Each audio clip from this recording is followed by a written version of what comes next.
Woke up this morning to Travis Main reporting in the Courier Mail that Jack Bird is on his way to the Brisbane Broncos. Sam Thaiday and Josh Maguire shared their views on the story this afternoon.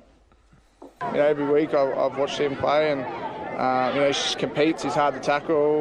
He wants to win, and people like that is what we want at this club. And I don't know if he is or if he isn't coming, but he definitely would be a great addition to the playing group. And from all reports I've heard, he's a good bloke as well. So that'd be good. Yeah, he's a fantastic young talent.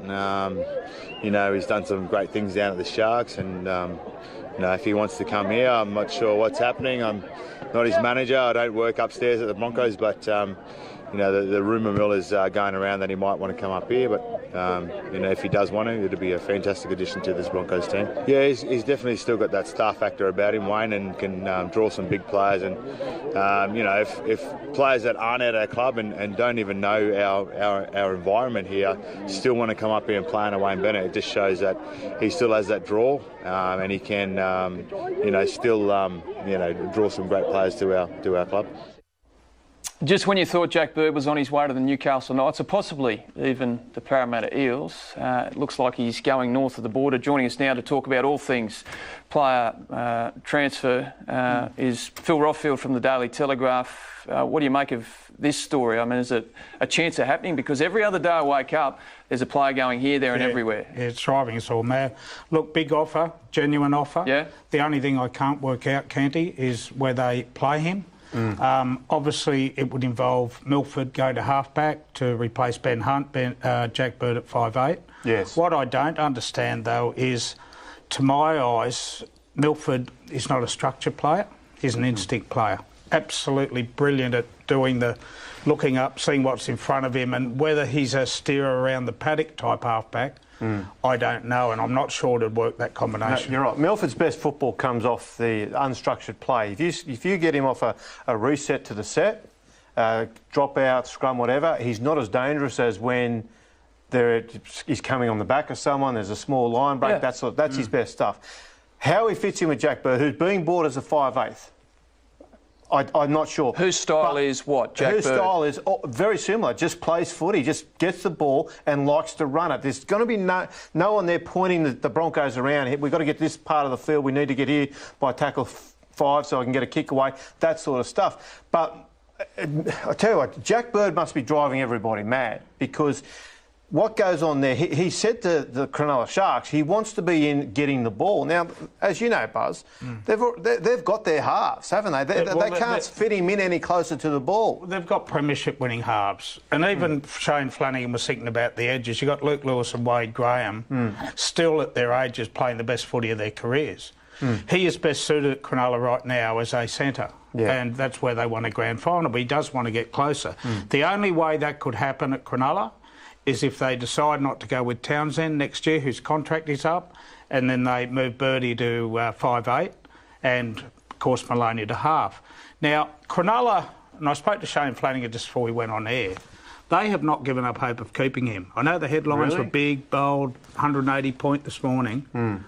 They still feel they're in the race. They didn't see Bird today. He was seeing his manager, but will certainly get a decision by Easter. Mitch Moses has signed a 3-year deal to head across to the Parramatta Eels and may very well end up there this year. In fact, it's being reported today that it could happen very soon. But I'm also hearing, and this is the nature of the player transfer market at the moment, that he could backflip. But, I mean, we've got Moses going to Parramatta. Where do we believe this leaves James Tedesco and Aaron Woods? Well, I can just say Mitchell Moses is done at Parramatta. He's going to play the Easter Monday game. Too much pressure on him going to Parramatta and playing against the West Tigers.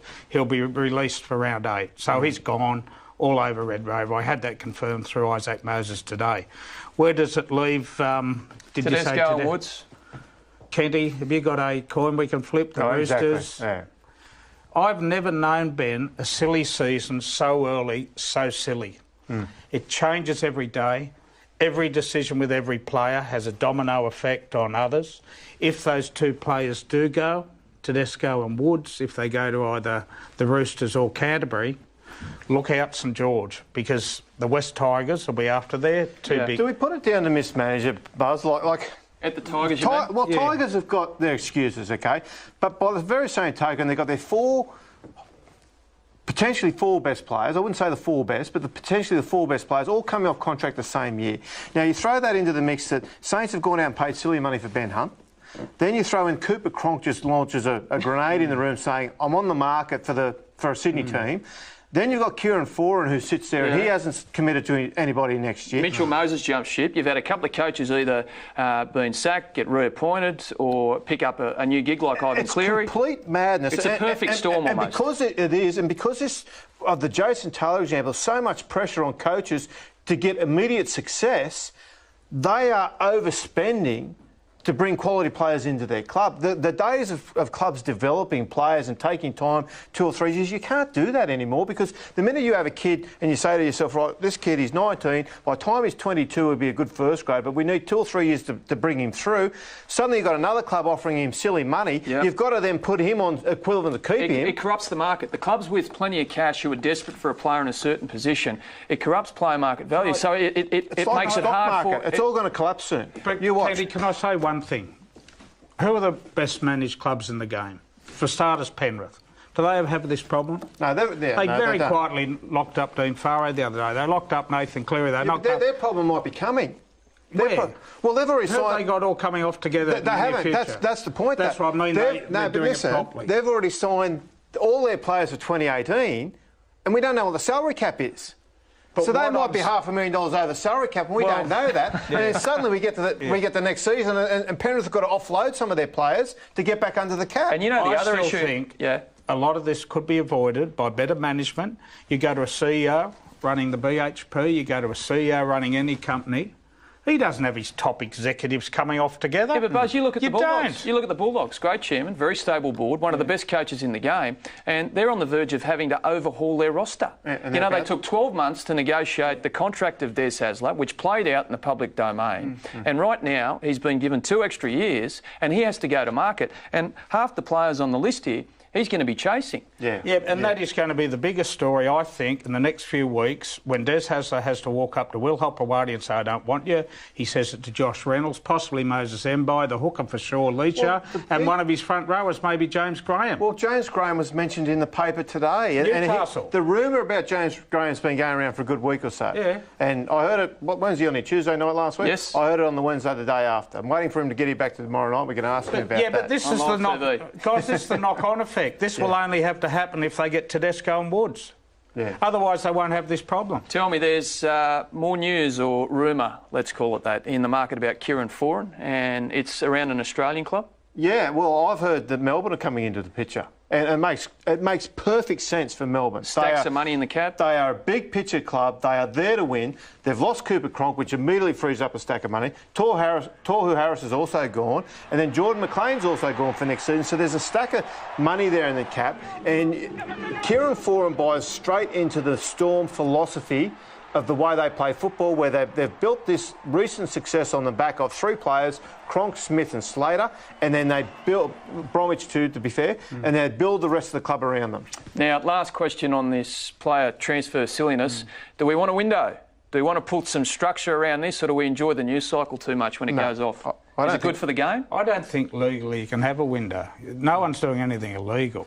No, it's for the optics of it. So we package it up, either put it at the end of the season or the middle of the season. No. Keep it going. I love it the way it is. You think the fans do? Well, no. I don't, Kenny. I'm sitting up until midnight every night on my mobile phone, unlike you television stars. I wouldn't go that far. Mate, I'm serious. Yeah. It is out of control. But it's good for the game. Look, I know people sit there and they get sick of talking about it, but the flip side to this is if you're Canterbury and you're a little bit disillusioned with the way your club's going at the moment, then you hear suddenly they're going to sign up a Tedesco or whatever. Hurts the Tigers fans, but the Bulldogs fans love it. The Bulldogs fans love it. And the fact is, while we're talking about all this, we're not talking about other sport. And those guys on the job site, when they have the smoko tomorrow morning and they pick up the paper, they're not going to talk about AFL or some other silly game. They're going to say, what about what's going on with the Tigers or Bulldogs or whatever. Okay.